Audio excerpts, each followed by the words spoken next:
Información real con respecto al apoyo que mantiene la visión del pueblo griego, inclusive de sectores empresariales en Grecia, a favor de mantenerse en la eurozona o a favor, en cambio, de salirse de la eurozona. Gracias. Okay. Well, it's a very interesting question. I don't know if there is a... Hay gran apoyo en el sector comercial a favor del eurozona. En el pasado sí hubo un gran apoyo. Actualmente tenemos nuevas tendencias que evolucionan. Por ejemplo, el sector muy cercano de transporte marítimo está pensándolo bien porque su base financiera se ubica en Londres y muchas transacciones son en dólares estadounidenses.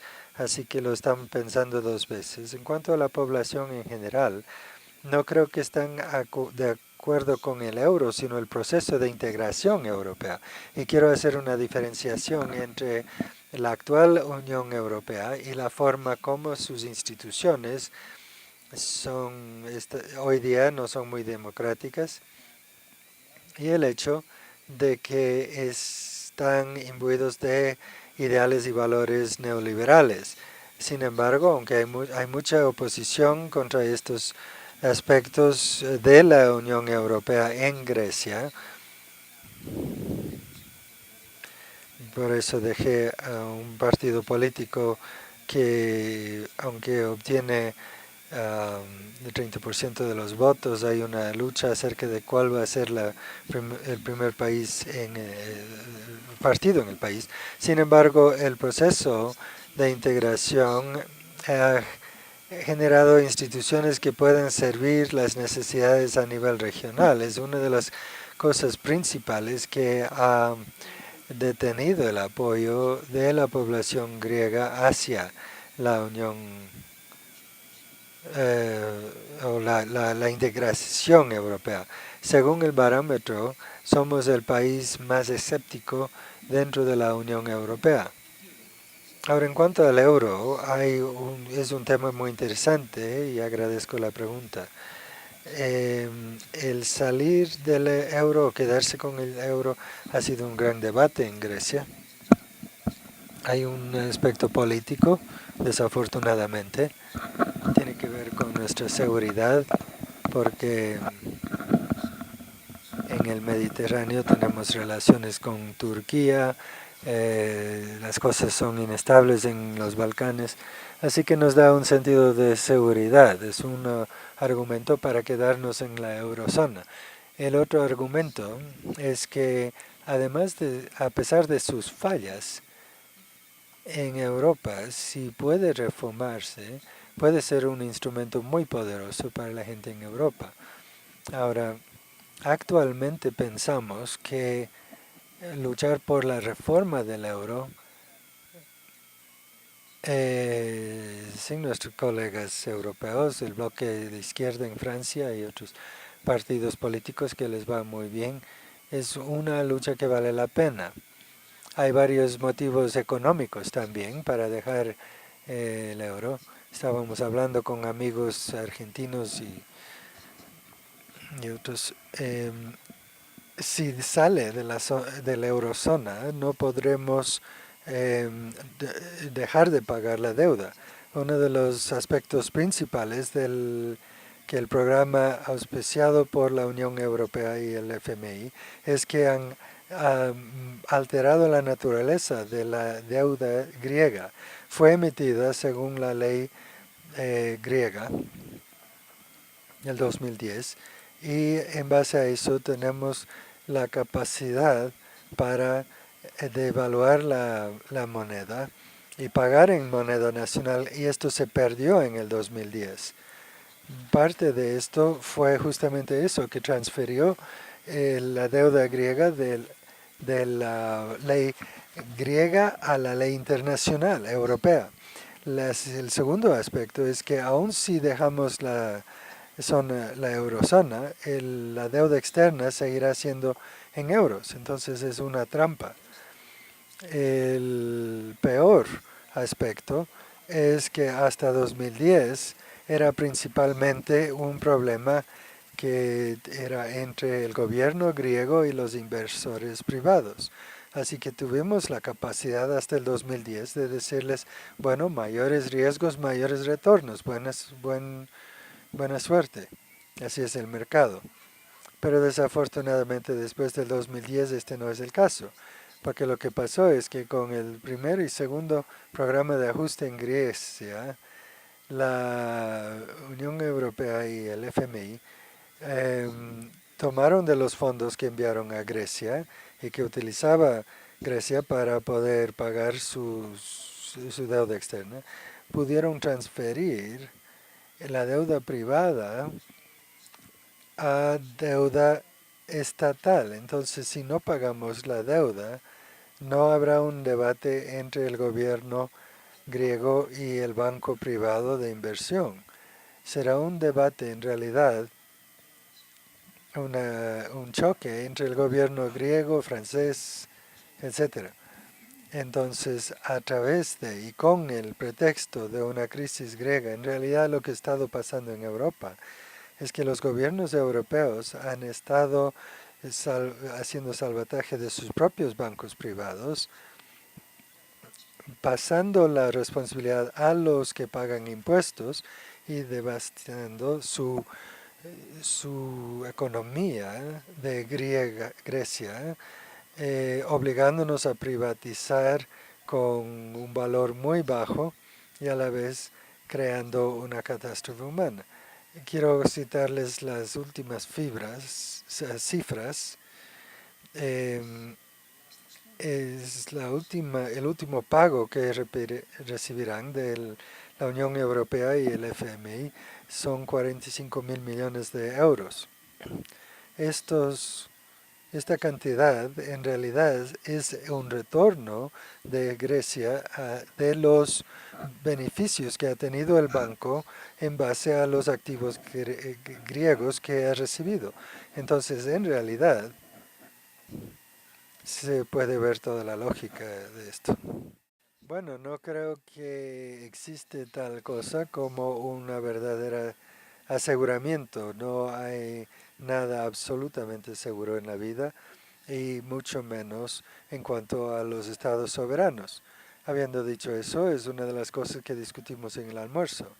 De hecho, y estamos yendo más adelante, nos informan cierta superintendencia de una agencia en términos de cómo creamos las coaliciones internacionales diseñados para que esto sea la norma, para que esto sea la posición de efecto sobre cómo funciona. Un país que quiera continuar, por ejemplo, Guinea Ecuatorial, tiene una soberanía falsa como país.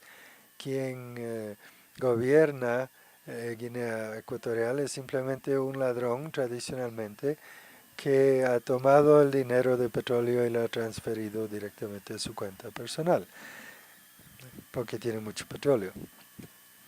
No hay ninguna garantía de que va a funcionar en Guinea Ecuatorial, pero la transparencia es parte de la respuesta. Entonces, el tener las empresas petroleras, establecer exactamente cuánto dinero pagan al gobierno de Guinea Ecuatorial, es parte del proceso de presionar incluso un líder como ese. Si nada más se identifica a los ladrones por debajo de él que quieren sacarle de su puesto, denunciando sus cosas, y puede no tener mucho impacto hoy, pero en 30 años sí. Y puede incluso tener un impacto el año en que ha sido implementado. En el Ecuador u otros países, ya estamos viendo esos niveles de éxito.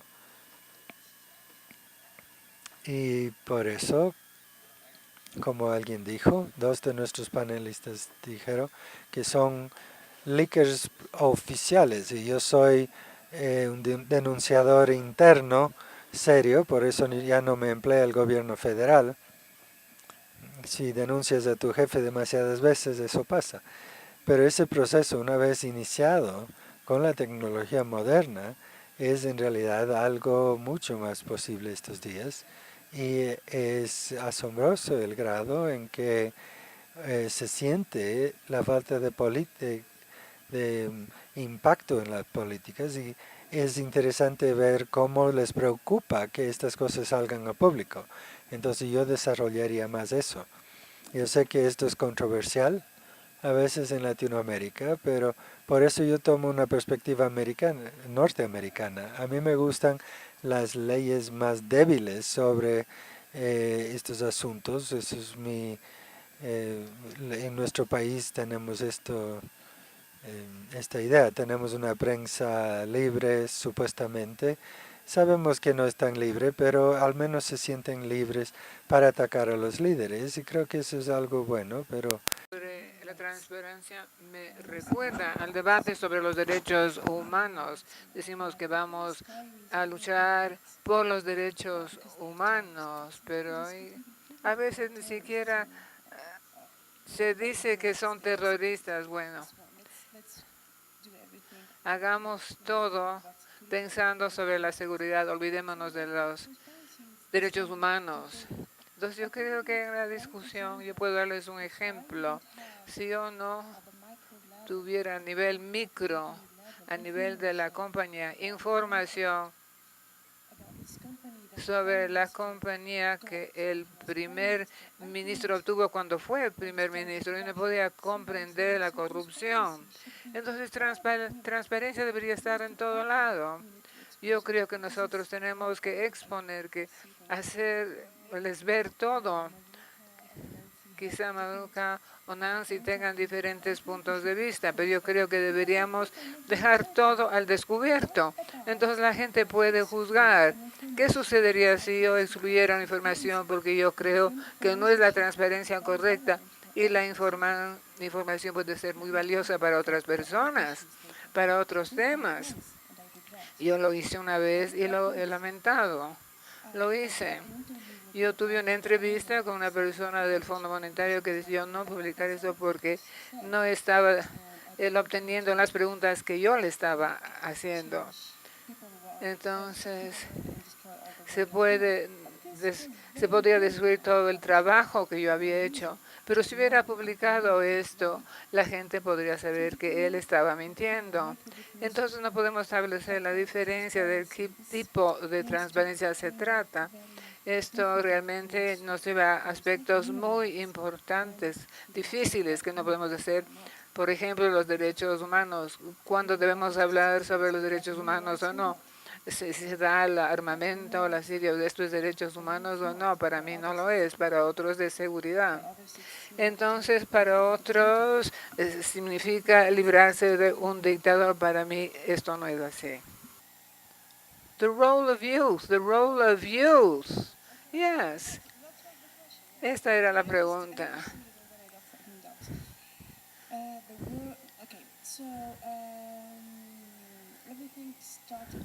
Todo comenzó, como les dije, tenemos desempleo entre el 17 y el 18%, que es alto. En la costa este tenemos menos desempleo que en la costa occidental, que puede llegar a ser el 50%. Y no hay nada de desarrollo, nada. Toda la riqueza pasó a la costa este. Entonces la gente que vive en la costa oeste se sentían que estaban siendo ignorados por los demás. No hay desarrollo, no tienen nada, no tienen agua. Entonces esto comenzó hace mucho tiempo, incluso desde la fecha de la independencia en el 56, no nos centramos mucho en esto porque todos nuestros presidentes venían de la costa este. Entonces se olvidaron de los otros, de los demás. Entonces, ¿qué sucedió? Hay que comprender cómo alguien se siente cuando no tiene un empleo. La persona no tiene nada que hacer con su vida. En los Estados Unidos hay 24 millones de personas que no tienen empleos a tiempo completo y tienen problemas mentales, frustración debido a esto. Incluso no parece que fuera tan alto el nivel de desempleo, pero realmente hay gente que tiene trabajo a medio tiempo. Esto es, por ejemplo, la gente se quemó, se incendiaron. Hay gente que no tiene nada que perder. Y para decirle la verdad, fue parte de la carnicería. Yo vi eso. Yo estuve estudiando durante 3 años en la universidad. Me estaba pidiendo para que yo no llegara al 80% de éxito.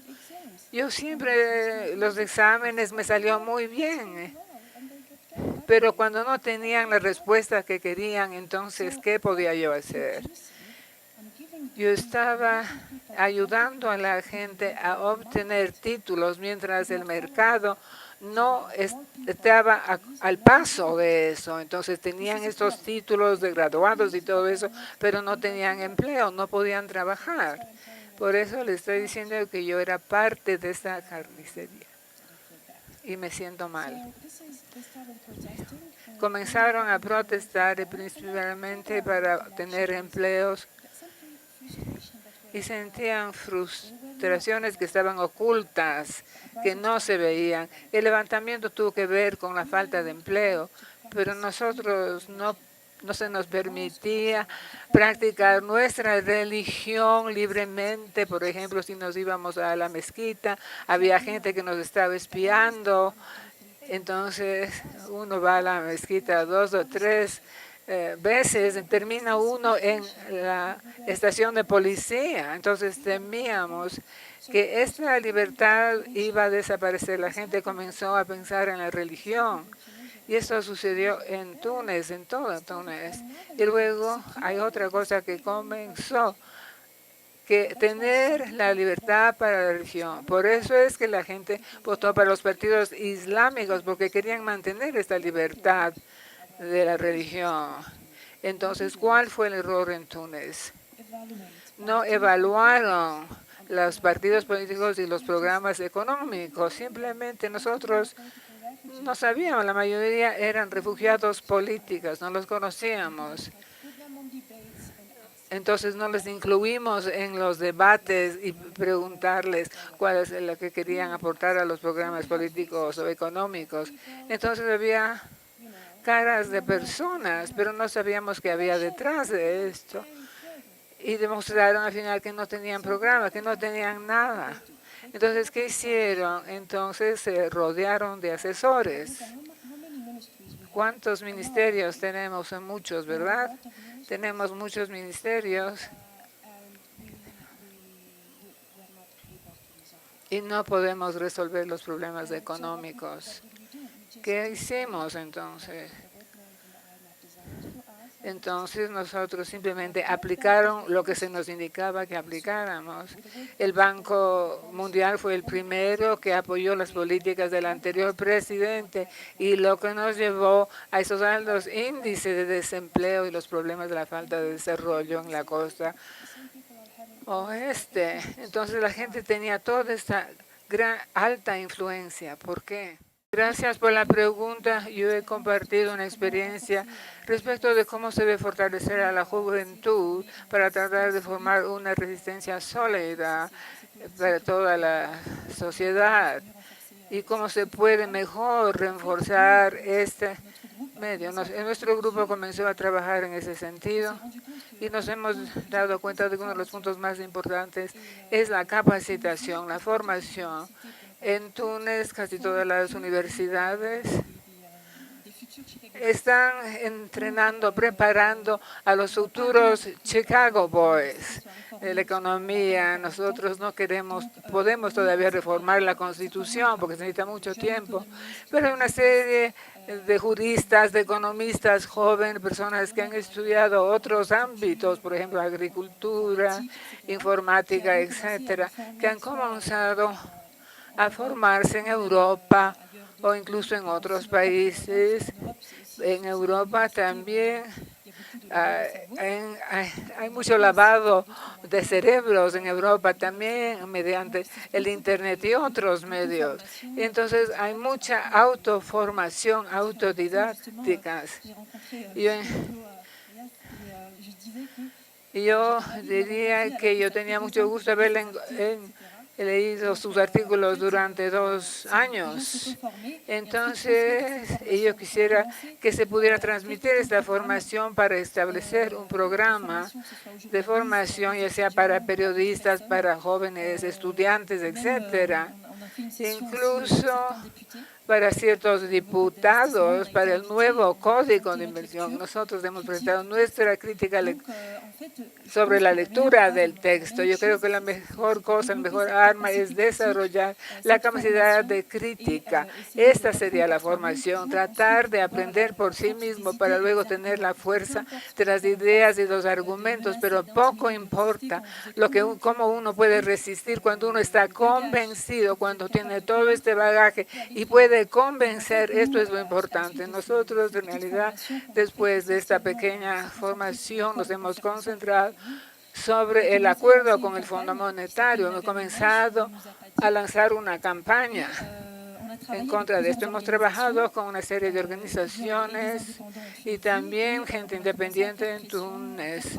Y nos hemos hecho presión, hemos hablado de este acuerdo que ha sido discutido en secreto. Muchos en los medios, en la web, han publicado el acuerdo para nosotros poder ver el documento en sí mismo, el documento oficial. Por lo tanto, sobre esta base hemos podido lanzar la campaña. Yo también estoy aquí para reforzar los vínculos entre las universidades y si en universidad hemos visto que están siendo formados los cuadros con otras lecturas que no son la neoliberal.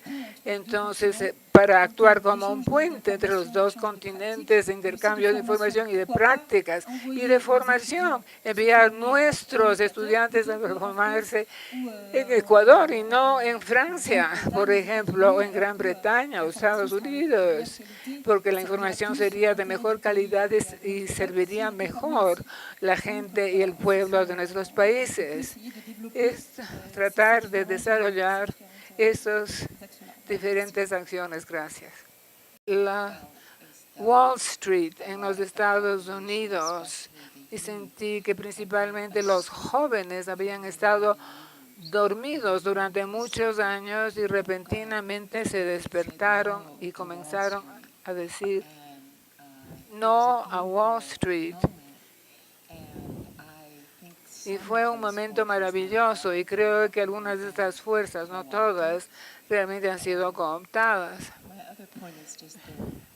Y lo segundo es que en comunismo siempre se decía que la religión es el opio del pueblo, pero probablemente es el consumo que es el opio del pueblo o de las masas. La gente lleva ropa con todas las marcas de la corporación que lo hizo.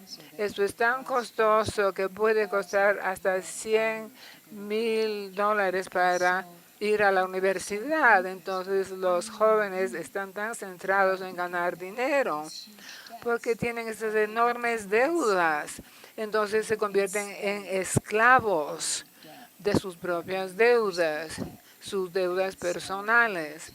Entonces tenemos que liberar a nuestros jóvenes de esto. Yo quisiera decirles un par de cosas con respecto a los jóvenes en Grecia y también en el sur de Europa. Tenemos esta paradoja en la cual hay enorme desempleo entre los jóvenes. y no solamente de los 18 a 24, pero desde los 35 hacia abajo. Y tenemos gente que tiene muy buena educación y están muy preparados. Entonces, ¿cuál es la fuerza importante, principal en cualquier sociedad y economía? Es el trabajo humano, punto, nada más que eso. Entonces, lo que ha sucedido en Grecia no es solamente el desempleo de en nuestro país es del 60%, y creo que en Italia se está acercando a esta cifra. Lo que están haciendo los jóvenes es que están perdiendo sus conocimientos, su capital, el capital que ellos tienen, y están formando cooperativas. Esta es la principal respuesta que están haciendo los jóvenes, es formar cooperativas. Están creando un movimiento fuerte de cooperativas. Sobre todo las personas que pertenecen a los jóvenes profesionales son los líderes en esto. Y esto realmente crea una actividad económica y permite también que esto se puede utilizar de manera muy creativa, su trabajo y sus conocimientos. Lo segundo que hacen es realmente la fuerza importante detrás del establecimiento de monedas locales alternativas. Esto se conoce en la economía, que el dinero es solamente dinero fiduciario. Es algo que nosotros decimos que tiene tal y tal valor y por eso lo tiene. Entonces, esto tiene que ver con el enorme desempleo, porque hay muchas personas que han quedado fuera de la economía tradicional. Entonces tenemos que están emergiendo las monedas locales en Grecia. Esto permite que la gente realmente pueda tener valor y que pueda interactuar entre sí. Los jóvenes son una fuerza importante detrás de este movimiento de las monedas locales que han sido creadas. Y lo tercero es, y no sé cómo esto sea en Ecuador, pero en Grecia tenemos el servicio militar obligatorio. Yo estuve durante 3 años en la infantería. Esto lo han reducido a 1 año. Lo importante de nuestra democracia es el movimiento democrático de los jóvenes dentro de las Fuerzas Armadas. Las Fuerzas Armadas nunca van a intervenir en Grecia porque son democráticos, son patriotas y son un ejército de ciudadanos que son los jóvenes, que nunca lo permitirían. Y lo último es porque en el sur de Europa, además de las cosas positivas, tenemos negativas. Por ejemplo, el desempleo. Lamentablemente en Grecia tenemos los jóvenes que están en la vanguardia de la lucha contra el fascismo y están creando organizaciones y movimientos que son de jóvenes con antifascistas. Eso es muy importante. Los movimientos más importantes y que generaron resultados partieron de la juventud. La juventud tiene un papel fundamental porque son exactamente los jóvenes que tienen toda la vida adelante, ¿no? Y tienen que preocuparse no solo con su propia generación, pero quieren casarse, quieren ter hijos, nietos, quieren ter trabajo y realizarse. Así que el sueño de los jóvenes es súper importante. Yo quería decir estas palabras porque veo tantos jóvenes aquí. Y ustedes son, como dice la diputada, no soy capaz de pronunciar su nombre aún. ¿Cómo? Mabruca, discúlpame. Pero Mabruca dice que en la Constitución que recién escribieron en Túnez, incluyeron la cuestión de la juventud. En la Constitución brasileña hay un artículo también de protección a la juventud y a los niños. Desafortunadamente, tenemos denunciado el respeto a este artículo de la Constitución en muchos momentos, pero en otros momentos, sí, hay programas de defensa de la juventud, porque essa é a solução. E hoje dia penso que o rol da juventude é involucrar-se como cidadãos.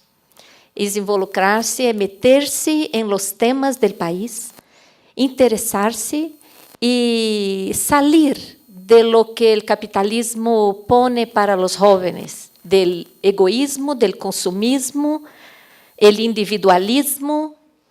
A juventude tem que ter a percepção que este não é o caminho. O bom caminho é o caminho da coletividade, da comunidade e do conhecimento, principalmente, para que com conhecimento puedan ajudar a empoderar-se, a empoderar a comunidade e construir, porque outro mundo é possível. Isso não é unicamente uma expressão do Fórum Social Mundial. Isto é verdade, é possível.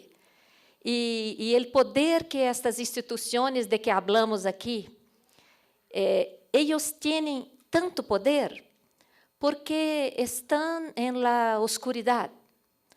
Porque luego que apareçam tantos casos, tantas denúncias, tantos fraudes, será que eles continuarão, seguirão com tanto poder? Assim que creio que a juventude hoje dia está conectada mundialmente. E vocês têm um rol muito importante e são a esperança de que outro mundo, muito brevemente, estará aí para todos nós. Muitas graças.